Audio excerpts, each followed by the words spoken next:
Hello everyone, அஸ்ஸலாமு அலைக்கும். Welcome back to my channel. இன்னும் ஒரு யூஸ்ஃபுல்லான வீடியோண்டோட உங்களையே சந்திக்கிறதுல மிச்சம் சந்தோஷம். நான் இன்றைக்கி உங்களையோட ஷேர் பண்ணுற ரெசிபி ஸ்ரீலங்காவில் ஸ்ட்ரீட் ஃபுட்டுகளில் மிச்சமே ஃபேமஸான பயறு கஞ்சி தான். இந்த பயறு கஞ்சை மார்னிங் பிரேக்ஃபாஸ்ட்டாக செஞ்சால் அவ்வளோ ஹெல்த்தியாகவும் இருக்கும். சாட்டர்டே சண்டேஸில் ஸ்கூல் இல்லாத நேரம் நீங்கள் வீட்டில் இருக்கிற கிட்ஸுக்கும் இந்த கஞ்சை கட்டாயம் செஞ்சு கொடுங்க. அவ்வளோ ஹெல்த்தியாகவும் இருக்கும், அதே நேரம் வயிற்றுக்கும் நல்ல ஃபுல்ஃபில்லாகவும் இருக்கும். இப்போ வாங்க இதை எப்படி செய்கிறேன்னு பார்ப்போம்.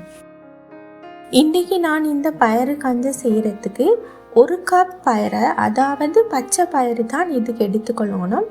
அந்த பச்சை பயிரை 1 கப் எடுத்து ஓவர் நைட்டாக நல்லா ஊற வச்சுக்கொள்ளணும். அப்போ தான் எங்களுக்கு மார்னிங் செஞ்சு எடுக்கிற நேரம் இது டக்குன்னு வெந்து வாரத்துக்கு லேசாக இருக்கும். ஸோ அதனால் 1 கப் பச்சை பயிரை ஓவர் நைட் நல்லா கழுவியே ஊற வைங்க. அதோட மார்னிங் அதில் இருக்கிற தண்ணியெல்லாம் வடிச்சிட்டு நான் லெஃப்ட் ஓவர் ரைஸ் தான் இதுக்கு 1/2 கப் எட் பண்ணி கொண்டேன். உங்களுக்கு லெஃப்ட் ஓவர் ரைஸ் இதில் எட் பண்ண விருப்பம் இல்லாட்டி பச்சரிசி சரி ஒரு 1/2 கப் மாதிரி எட் பண்ணிக்கோங்க. எட் பண்ண முந்தி பச்சரிசியையும் நல்லா கழுவி எட் பண்ணிக்கோங்க. இப்போ பச்சை பயிரும் இந்த நான் போட்ட இந்த லெஃப்ட் ஓவர் ரைஸும் நல்லா இன்னும் வேகணும், நல்லா கடைஞ்சி வாரத்துக்கு மாதிரி ஈக்கணும். ஸோ அதனால் இதுக்கு வேகிறதுக்கு நான் தேவையான அளவு தண்ணியும் ஊற்றி நான் இதை ப்ரெஷர் குக்கரில் தான் இதை குக் பண்ணி எடுத்தேன். இதை குக் பண்ணி எடுக்கும் போது நான் எந்த விதமான உப்போ இல்லாட்டி சுகரோ சேர்த்துக்கொள்ளலை. வெறும் தண்ணியில் தான் இது ரெண்டையும் போட்டு நல்லா குக் பண்ணணும்.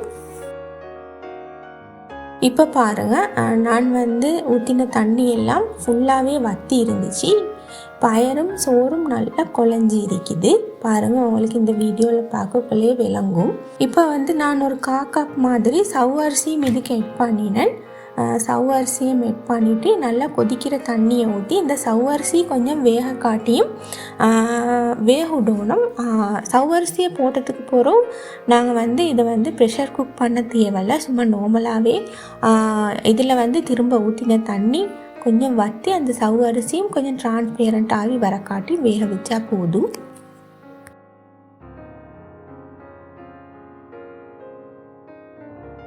இப்போ பாருங்கள், சவ்வரிசியெல்லாம் நல்லா டிரான்ஸ்பேரண்ட் ஆகி வற்றி வந்திருக்கு. இப்படித்தான் வரணும். இந்த டைமில் நான் இதுக்கு தேவையான கருப்பட்டியும் எட் பண்ணினேன்.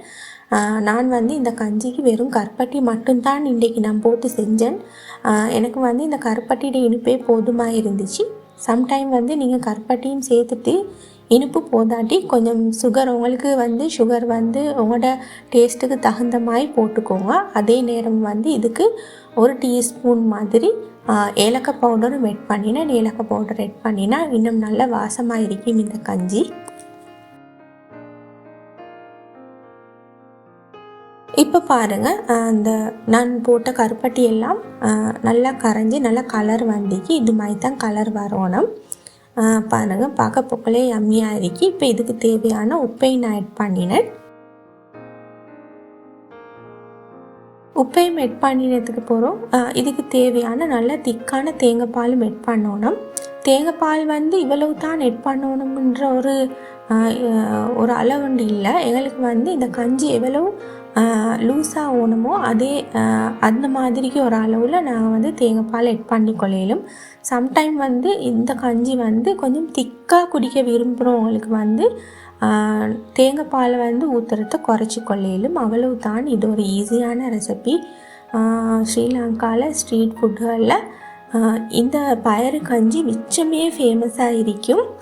நான் நிறைய கொழும்புக்கு போகிற நேரம் அங்கே நிறைய தள்ளு வண்டி கடைகளில் இந்த கஞ்சி விற்கிறத கண்டிக்கிறேன். ஆனால் நான் ஒரு நாளும் அங்கே குடிச்சில்லை. ஆனால் குடிக்கணும்ன்ற ஒரு ஆசை இருக்குது.